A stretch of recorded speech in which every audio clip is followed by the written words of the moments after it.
প্রিয় শিক্ষার্থী বন্ধুরা, আশা করি সবাই ভালো আছো। সবাইকে অপারেশন অ্যাম্পলিফায়ারের সিরিজ ভিডিওর আর একটা নতুন পর্বে স্বাগতম। গত পর্বে আমরা তোমাদেরকে ইনভার্টিং অ্যাম্পলিফায়ার সার্কিট নিয়ে আলোচনা করেছিলাম। আজকে আমরা তোমাদেরকে নন ইনভার্টিং অ্যাম্পলিফায়ার সার্কিট নিয়ে আলোচনা করব। এখন দেখো, এই যে কথাটি রয়েছে নন ইনভার্টিং, এই কথাটা কী বোঝাচ্ছে? ইনভার্টিং যে কাজটি করতো নন ইনভার্টিং সেই কাজটি আর করবে না। অর্থাৎ ইনভার্টিংয়ের ক্ষেত্রে কী হতো, আমরা যদি এরকম ইনপুটটা দিতাম পজিটিভ সাইনে, আউটপুটে পেতাম আমরা নেগেটিভ সাইনে। কিন্তু নন ইনভার্টিংয়ের ক্ষেত্রে আমরা ইনপুট যদি পজিটিভ সাইন ওয়েভ দেই, আউটপুটটা আমরা ঠিক পজিটিভ সাইন ওয়েভটি পাবো লার্জ আকারে। তো দেখো, নন ইনভার্টিং আমরা কেন বলছি?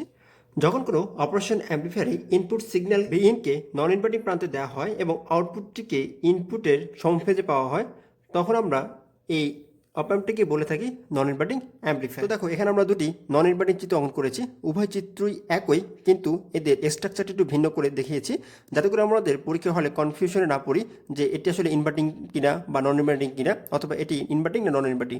আমরা সবসময় বেসিক যে বিষয়টি রয়েছে সেটি খেয়াল করবো যে আমাদের পজিটিভে অর্থাৎ নন ইনভার্টিংয়ে আমাদের সোর্স থাকবে। এখন এই পজিটিভ উপর রয়েছে না নিচে রয়েছে এটা দেখার বিষয় না, আমাদের নেগেটিভ প্রান্তে অর্থাৎ ইনভার্টিং প্রান্তের সাথে আমাদের ফিডব্যাক রেজিস্টার থাকবে।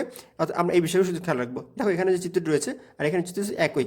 ইনপুট ভোল্টেজ আমাদের রয়েছে কোথায়? পজিটিভে। এখানে ইনপুট ভোল্টেজ পজিটিভে, আউটপুট ভোল্টেজ এখানে আমাদের ফিডব্যাক রেজিস্টার। দেখো, ফিডব্যাক রেজিস্টার হয়েছে কোথায়? বিএন এর সাথে, বিএন এক কোথায়? নেগেটিভের সাথে। এখানে দেখো রয়েছে সেম।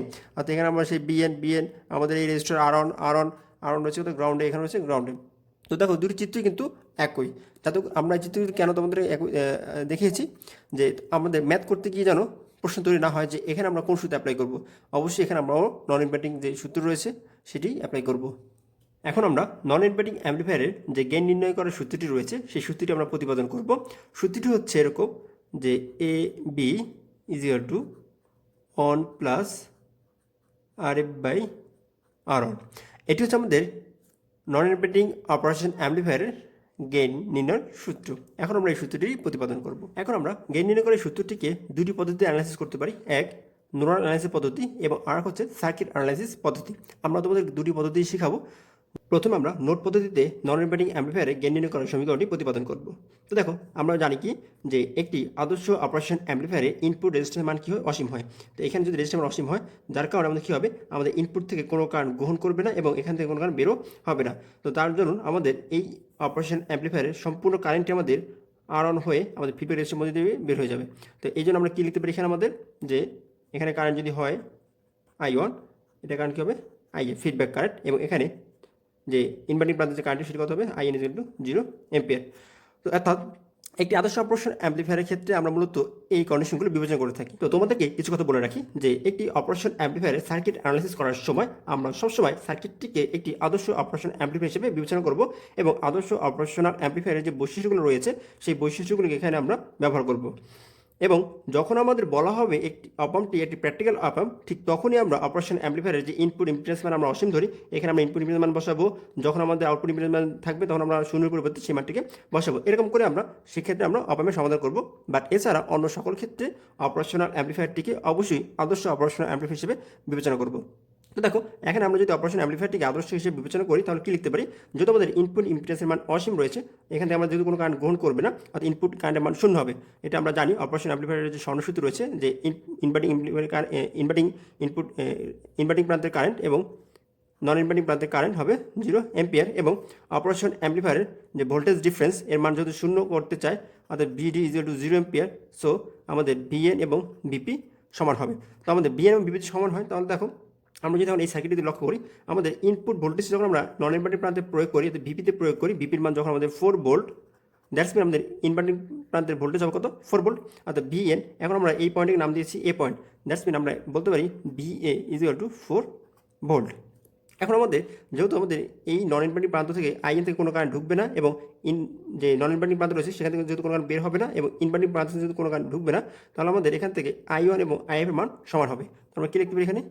I1 = IF। এখন আমরা যদি এই পয়েন্টে নোডাল অ্যানালাইসিস করি, KCL অ্যাপ্লাই করি, তাহলে আমরা কী লিখতে পারি? আমরা যদি এই পয়েন্টের কারেন্ট আমরা বের করতে চাই তাহলে আমরা লিখব এভাবে যে 0 ভোল্ট মাইনাস এই পয়েন্টের ভোল্টেজ ড্রপ, তাহলে এখানে কত? VA বাই হচ্ছে উক্ত শাখা, এখানে কত আমাদের R1 ইকুয়াল টু, আমরা যদি এখন এখান থেকে বের করতে তাহলে কত আমাদের? VA মাইনাস আমাদের আউটপুট ভোল্টেজ বাই হচ্ছে আমাদের পাথ আর এফ। এরপর আমরা কী করতে পারি, দেখো এখানে আমরা লিখতে পারি এখানে এরকম minus V A by R one is equal to V A minus V O by R F. এরপর দেখো আমরা যদি এটিকে আর গুণন করে দিই তাহলে কী লিখতে পারি, minus R F V A is equal to V A R one, এই আর ওয়ানকে গুণ করে দেবো, তাহলে আমরা কী পাবো, মাইনাস আর ওয়ান আউটপুট ভোল্টেজ। এখন দেখো এখানে ওরা কী রয়েছে, এখানে রয়েছে আমাদের বিএ, এখানে রয়েছে আমাদের বিএ। তো আমরা এখান থেকে যদি বিএ কমন নিই তাহলে কী লিখতে পারি, এখানে হচ্ছে মাইনাস, সাইনকে কমন নেব, মাইনাস বিএ কমন যদি নেই তাহলে এখানে মাইনাস, এটা হচ্ছে প্লাস আর এফ, তাহলে এখানে রয়েছে আমাদের হলে গিয়া মাইনাস, কারণ এখানে রয়েছে প্লাস, এ পাশে চলে আসলে হয়ে যাবে মাইনাস, আবার মাইনাস সাইড কমন নিই তাহলে এটা হচ্ছে প্লাস, এখানে পাবো আমরা আর ওয়ান এবং এখানে পাবো আমরা মাইনাস আর ওয়ান আউটপুট ভোল্টেজ। তো মাইনাস মাইনাস কী যাবে, যদি আমরা কাটাকাটি করে দিই তাহলে আমরা কী লিখতে পারি, BA is equal to R1 by R1 into output voltage by RF plus R1 plus R1। এরপর আমরা কী করতে পারি, দেখো এখানে আমাদের যে আউটপুট ভোল্টেজ রয়েছে এবং এখানে রয়েছে আমাদের যে বিএ ভোল্টেজ, তো এই বিএ ভোল্টেজটির মধ্যে কি আমাদের ইনপুট ভোল্টেজ বি ইন, তাহলে আমরা বি এর পরিবর্তে কী লিখতে পারবো, ইনপুট ভোল্টেজ লিখতে পারি। তাহলে দেখো এখান থেকে আমরা কী করতে পারি, যদি এই কোয়েশনটা আর গুণ করে দিই তাহলে এখানে লিখতে পারি আউটপুট ভোল্টেজ এবং আমাদের ইনপুট ভোল্টেজ আমাদের এখানে চলে যায়, তাহলে কি লিখতে পারি, input voltage is equal to R F plus R one by হচ্ছে আমাদের আর ওয়ান। এরপর আমরা দেখো এই কোয়েশন আমরা লিখি আমরা R F by R one যদি বিশ্লেষণ করি plus R one by R one, R one কাটাকাটি চলে যাবে, তাহলে এখানে আমরা পাবো output voltage by input voltage is equal to one plus R F by R one, অর্থাৎ এখানে আর ওয়ান কাটাকাটি চলে গেলে থাকবে তখন ওয়ান। তো দেখো এই হচ্ছে আমাদের যে নন ইনভার্টিং অ্যাম্প্লিফায়ারের ভোল্টেজ গেইন নির্ণয় করার সূত্র। কারণ আমরা কী জানি, আউটপুট ভোল্টেজ বা ইনপুট ভোল্টেজ এটি হচ্ছে আমাদের কি গেইন নির্ণয় করার সূত্র, যে এ বি। এখন এ বি দিয়ে কী বোঝাচ্ছে, আমরা গত পর্বে শিখেছি যে ওপেন লুপ ভোল্টেজ গেইনের ক্ষেত্রে আমরা গেইনটিকে এ অথবা এডি দিয়ে প্রকাশ করি, কিন্তু এখানে যে আমরা ইনভার্টিংটি নির্ণয় করেছি, যে গেইনটি নির্ণয় করেছি সেটি মূলত ক্লোজ লুপ গেইন। কারণ কি, এর আউটপুটের একটি অংশকে আমরা রেজিস্টারের মাধ্যমে নেগেটিভ প্রান্তে ফিডব্যাক করছি, এজন্য এখানে যে ফিডব্যাকটি সেটি কি নেগেটিভ ফিডব্যাক এবং এটির ক্লোজ লুপ ফিডব্যাক। আর ক্লোজ লুপ ফিডব্যাক ক্ষেত্রে এত ক্লোজ লুপ গেইনের ক্ষেত্রে আমরা কী জানি, যে আমাদের আউটপুট যে গেইনটি হবে সেটি হবে আমাদের যে আউটপুট ভোল্টেজ এবং আমাদের সোর্স ভোল্টেজের অনুপাত। তো আমাদের আউটপুট ভোল্টেজ হচ্ছে গিয়ে ভিও এবং সোর্স ভোল্টেজ হচ্ছে বিএন, এর অনুপাত হচ্ছে আমাদের গেইন। তো one plus R F by R one, এভাবে আমরা এই সার্কিটের গেইন নির্ণয় করতে পারি। এখন আমরা দ্বিতীয় যে সার্কিট অন করেছিলাম সেই সার্কিট থেকে তোমাদেরকে গেইন নির্ণয় করার দ্বিতীয় যে সমীকরণ রয়েছে সেই সূত্রটিকে প্রতিপাদন করে দেখাবো। এখন দেখো দ্বিতীয় যে সার্কিটটি রয়েছে সেই সার্কিটটি যদি খেয়াল করো, তো এই সার্কিটটা কিন্তু সেম একই। তো এখানেও আমরা গোল্ডেনের সূত্র অনুসারে কী বলবো, আমাদের ভিপি অর্থাৎ আমাদের ইনপুট ভোল্টেজের মান এবং ভিএন এর মানটি কী হবে, সমান, অর্থাৎ ভিএন এবং ভিএন সমান। তো আমাদের এই পয়েন্ট এবং এই পয়েন্ট যদি একই পয়েন্ট, তো আমরা এখানে বলতে পারি এখানে হচ্ছে আমাদের বিএন।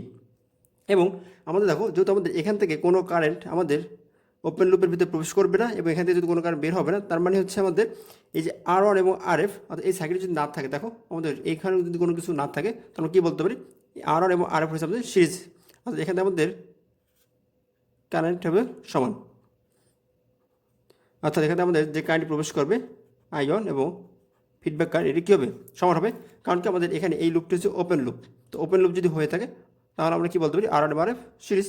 তো আমরা নন ইনভার্টিং অপারেশন অ্যাম্প্লিফায়ার এই সার্কিটটি থেকে দুটি বিষয়ে উপনীত হতে পারি, যে আমাদের যে আর ওয়ান রেজিস্টার রয়েছে এই আর ওয়ান রেজিস্টারের আর আর যে ভোল্টেজ ড্রপ সেটির মান হবে বি ইনের সমান, অর্থাৎ ভি আর ওয়ান ইজ হবে আমাদের ভি ইনপুট ভোল্টেজের সমান। কারণ কি আমাদের এখানে আর ওয়ানের যে গ্রাউন্ড, এখানে রয়েছে গ্রাউন্ড এবং আমাদের এখানে ভোল্টেজের সমান, দ্যাটস মিন এই ভোল্টেজটা আমাদের ইনপুট ভোল্টেজের সমান এবং আমাদের আর ওয়ান এবং আর এফ এর কারেন্টের মান হবে সমান। তাহলে আমরা কী বলতে পারি, আমাদের যে আউটপুট ভোল্টেজটি সেটি হবে কীরকম, আউটপুট ভোল্টেজ আমাদের আর ওয়ানের ভোল্টেজ ড্রপ এবং আর এফ এর ভোল্টেজ ড্রপের যোগফলের সমান।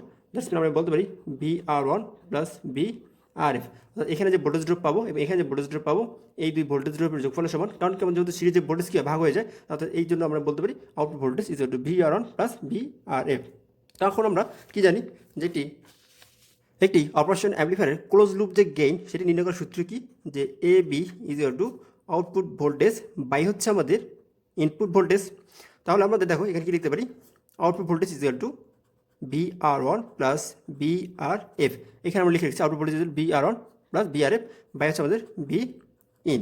আবার আমরা কি জানি বি ইন দ্যাটস মিন হলো V R one, V R one plus V R F by হচ্ছে আমাদের বি আর ওয়ান। এখন আমরা যদি এটি সমীকরণ লিখতে আমরা জানি ভি সরাসরি কি আই আর, আমরা এখানে কী লিখতে পারি বি আর ওয়ান পরিবর্তে কী লিখতে পারি আমরা যে I R one plus I R F by হচ্ছে কত আই আর ওয়ান। তো এখন দেখো আমাদের যেহেতু কারেন্টের মান সমান আগে বলেছি, তাহলে আমরা কী লিখতে পারি R one plus R F by R one. তো এখন দেখো আমরা আবার কী লিখতে পারি R one by R one plus R F by R one. So আমাদের যে গেইন নির্ণয় সূত্রটি ছিল R F by R one, that's mean AB. অর্থাৎ আমাদের ছিল যে এবি যে ভোল্টেজ গেইন নির্ণয় করার সূত্র ক্লোজ লুপের, তা আমাদের সেই ক্লোজ লুপ অর্থাৎ নন ইনভার্টিং অ্যাম্পলিফায়ারের গেইন নির্ণয় করার সূত্রটি আমরা চাইলে আমাদের যে নোট পয়েন্ট সেই পদ্ধতি আমরা অ্যাপ্লাই করতে পারি, অথবা আমাদের যে সার্কিট অ্যানালাইসিস পদ্ধতি এই পদ্ধতি অ্যাপ্লাই করতে পারি। এখন আমরা দুটি পদ্ধতি দেখিয়ে রেখেছি, কারণ হচ্ছে আমরা যখন সার্কিট অ্যানালাইসিস করবো বিভিন্ন ম্যাথে, তখন আমরা বিভিন্ন সার্কিট ডিফারেন্ট সার্কিট পাবো এবং সেখানে আমাদের এক এক সময় এক একটি সূত্র ব্যবহার করে খুব ভালো ফল পাবো। এই জন্য তোমাদের দুটি পদ্ধতি দেখিয়ে রেখেছি, যে পদ্ধতি তোমার কাছে সহজ মনে হবে সেই পদ্ধতি তুমি অ্যাপ্লাই করবে। তাহলে আমরা এই সূত্র থেকে আমরা সহজে কী করতে পারি, আউটপুট সমীকরণটি বের করতে পারি। যে আউটপুট সমীকরণ কী হবে তাহলে, যেহেতু আমরা জানি এ বি সমান one plus R F by R one, এটি আমাদের গেইন নির্ণয় করার ক্ষেত্রে। যদি আমাদের প্রশ্নে বলে শুধু গেইন নির্ণয় করো, তখন দেখো আমাদের কিন্তু ভোল্টেজ ইনপুট যদি নাও থাকে আমরা কিন্তু গেইন নির্ণয় করতে পারবো। এই বিষয়গুলো আমাদের খেয়াল রাখবো যে বুয়েটে পরীক্ষার ক্ষেত্রে আমাদের এই বিষয়গুলো দিয়ে থাকে যে ওই নিচের সার্কিট দেওয়া থাকবে, বলবে এই সার্কিটে গেইন নির্ণয় করো। এখন গেইন নির্ণয় করার সূত্র যদি আমরা মনে করি শুধুমাত্র যে আউটপুট ভোল্টেজ বা ইনপুট ভোল্টেজ এইভাবে গেইন নির্ণয় করতে হয়, হ্যাঁ, তাহলে কিন্তু আমাদের অ্যান্সার করতে পারবো না। আমাদের এই বিষয়টা জানতে হবে যে গেইন নির্ণয় করার ক্ষেত্রে সূত্র হচ্ছে one plus R F by R one non ইনভার্টিংয়ের ক্ষেত্রে, আর ইনভার্টিংয়ের ক্ষেত্রে minus R F by R one. তো এখন দেখো আমরা এখান থেকে আউটপুট সমীকরণ কীভাবে লিখবো, এই সমীকরণে জাস্ট ভাগাবো যে output voltage by input voltage is equal to one plus R F by R one. তো আমরা ইনপুট ভোল্টেজ জাস্ট ট্রান্সফার করে দেবো, তাহলে আমরা আউটপুট সমীকরণে পেয়ে যাবো output voltage one plus R F by R one into V in. তো এই হচ্ছে মূল কথা, যে আমরা সরাসরি চাইলে সার্কিট থেকে এই সমীকরণটি বসিয়ে একটা ম্যাথের সমাধান করে তোমাদেরকে বুঝতে পারতাম, কিন্তু আমরা চেষ্টা করেছি তোমাদেরকে সার্কিটকে পরিচয় করে দেওয়ার জন্য, যাতে করে তোমরা খুব সহজে যে কোনো সার্কিটকে অ্যানালাইসিস করে ম্যাথের সমাধান করতে পারো। যদি প্রশ্নটি হবো এরকম একটা সহজ সার্কিট নাও থাকে, সেই সার্কিটকে অ্যানালাইসিস করবো, সেই পদ্ধতি আমরা দেখানোর জন্য মূলত এটি বড় করে তোমাদের আলোচনা করে বুঝিয়ে দেওয়ার চেষ্টা করেছি। তো পরবর্তী আমরা এই সম্পর্কে কিছু ম্যাথ করবো। তো সেই পর্যন্ত দেখার আমন্ত্রণ জানিয়ে আজকে এখানে শেষ করছি। আল্লাহ হাফেজ।